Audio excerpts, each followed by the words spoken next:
r/ask Reddit. What are people slowly starting to forget? The recession of '08. I see so many people making the same mistakes once again, like leveraging everything to buy an overpriced house they can't afford. Quick, everyone, buy houses now. Last time this happened, real estate prices shot up. That's a little like blaming global warming on any individual person's straw use. The banks need to be held accountable. That's the real shame. Everyone forgot how big banks ducked everybody over. Tepid outrage over the breaks they were given and how taxpayers would be footing the bill, and now here we are, a decade later, and people are still blaming individuals instead of the corporations and systems responsible. Obligatory edit. I did not expect my first goal to be for a comment about holding big banks and corporations accountable for their actions, but thanks. A world before the war in Afghanistan and Iraq. The United States has been in that war since 2001. That means starting around next year there will be people fighting in a war that began before they were born. This generation has never known a world before 9/11. Was just thinking this. I'm 21 and in a public policy class we watched Iraq for Sale. So many things I didn't know because I was so young. A lot of people don't know about Abu Ghraib anymore. I'm 21 and recently learned about Abu Ghraib as well. I remember seeing the pyramid photos on the news as a child but not really understanding what I was seeing. Still blows my mind that something like that can happen, but there is probably things that are similar or worse happening right now. That people can take their time to respond and needs not be available through phone or social media all the time. This isn't just a social group thing either. This applies to work now too. Because of phones, emails, laptops, etc. my manager or a customer can just call me, email me, and expect a reply out of ours. Then if I stand up for myself and say I aren't at work, it's actually punishable. Terrible. 9/5? Not really. I miss the days when I could get in my car and go somewhere, even just to the grocery store, and know that I would have that time to myself. It seems so unfair that people can just demand my attention anytime they want it. And if I turn off my phone or choose not to respond right away, I'm the one that has to apologize. Maybe you should apologize for interrupting my quiet evening with your trivial bullshit.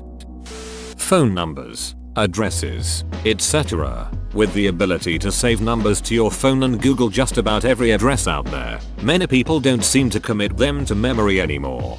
On the opposite side of that, I still remember my home phone number from when I was a kid. That was around 15 years ago now. I remember my phone number and the phone number of my best friend when I was a child.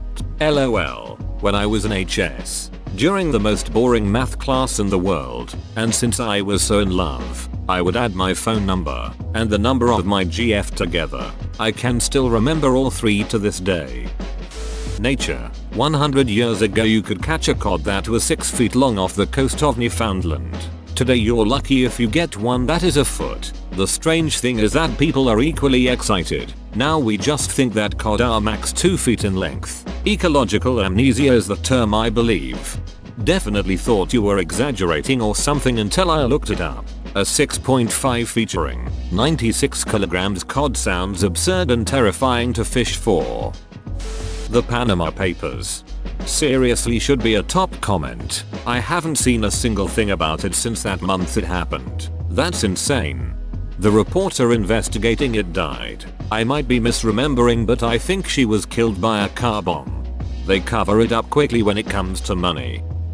In Dhaka, Bangladesh, the students being raped and murdered because they were protesting to have safer roads and the gangs of pro-government kids were angry. It was a major thing on Reddit for like a week and everyone seems to have forgotten about it. One of my friends is from there, was posting about it all the time and suddenly hasn't said a word about it. She's relatively safe in the US, but won't talk it. Do you know why? Like, could she or her family get into trouble for talking about it? Or is it a question of it being such a sensitive topic that she doesn't want to talk about it? That crime rate is lowest has ever been. News channels feed the fear that the world is dangerous, to the point we don't talk to our neighbors anymore. We don't know who our neighbors are anymore. That is ducked up. Yay. My neighbor's name is John. That's literally all I know about him. My neighbor's water heater broke. It started leaking and flooding his apartment. It was like 4:30 in the morning.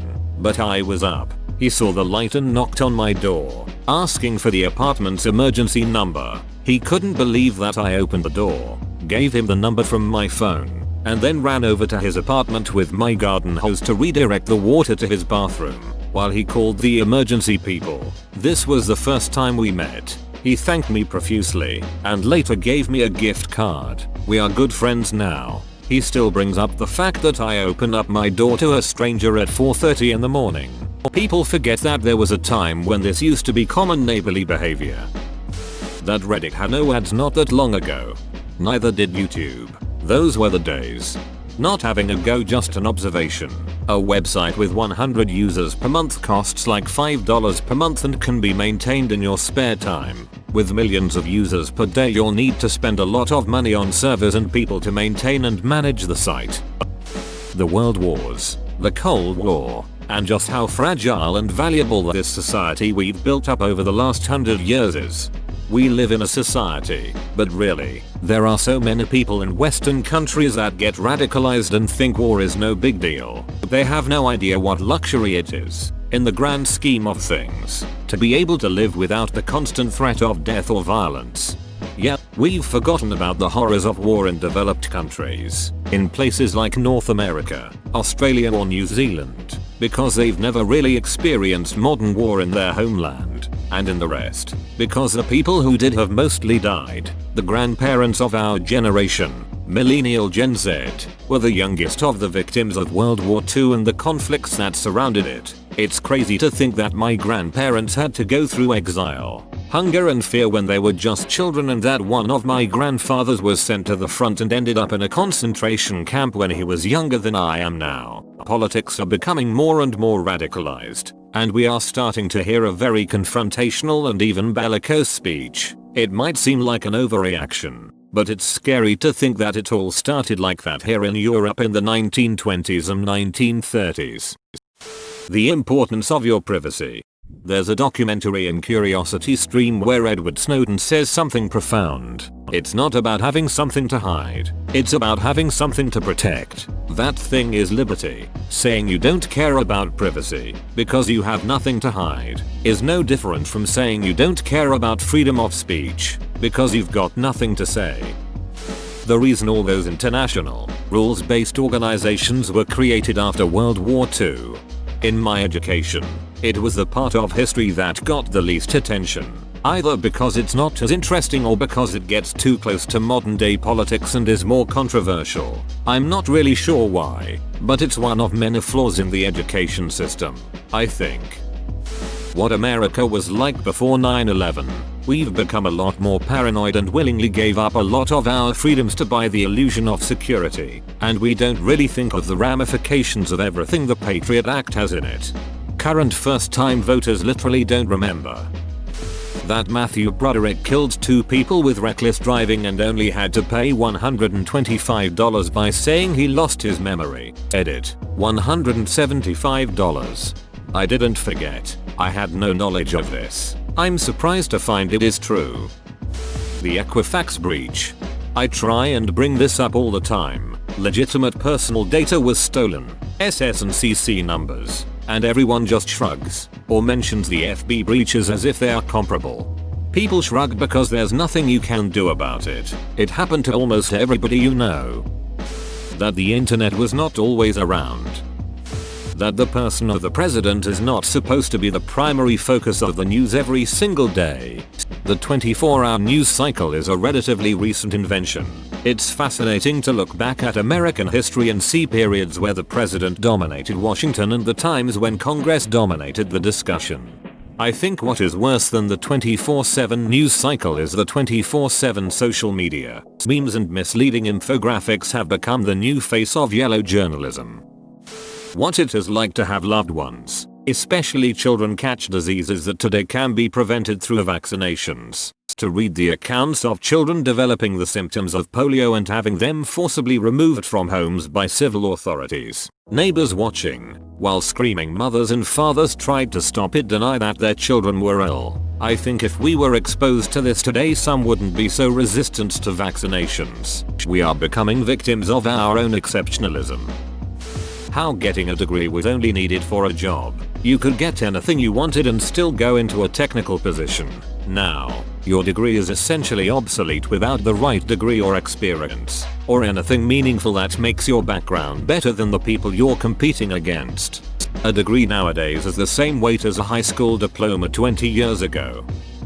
That diseases like measles, mumps, rubella etc. seldom appear today because of vaccines. Vaccinate your kids.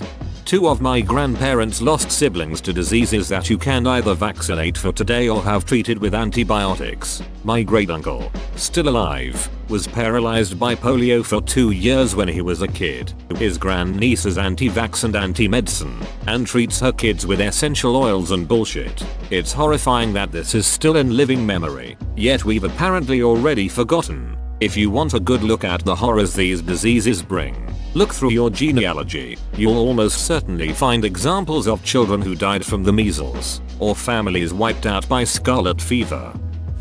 Pandemic diseases like the Spanish flu that wipe out large populations. It's particularly worrying with Western medicine losing more and more funding, drug-resistant bacteria, and idiots like anti-vaxxers increasing the odds for viruses. Someone's just bumping down the difficulty level. We'll reach a point where 50% of people won't wash their hands, and doctors will only work 2 days a week. The whole net neutrality thing was huge news for a while, and now it seems like everyone forgot. Similar to what happened with SOPA and PIPA in 2011. If I were a major internet provider that wanted to take advantage of the new situation, I would wait a few years for things to normalize and then slowly take advantage. It's harder to build resistance against the slow creeping end of net neutrality than against jarring changes. I don't think people forgot. I think everyone just feels powerless and defeated in this political climate. That in the US, we still have a law called the USA Patriot Act that allows the government to invade our privacy without a warrant or probable cause, thus making it clearly in violation of the 4th Amendment to the Constitution. The United States of America has been in a state of emergency that grants the government extra normal constitutional power since the 11th of September, 2001. The US has been in a perpetual temporary state for over 17 years. Let that sink in. How to burn CDs. You just throw them in a fire, right? That'll do. Just how many insects should be around? In the last few decades or so, the biomass of insects has dropped drastically, and it's real bad. Like ecosystem collapse level bad. Tell that to the 18 flies that get into my house every time I open the door. Remember when it was 1,800 flies? Pepperidge Farm remembers. The 5th of November. Or the 21st night of September.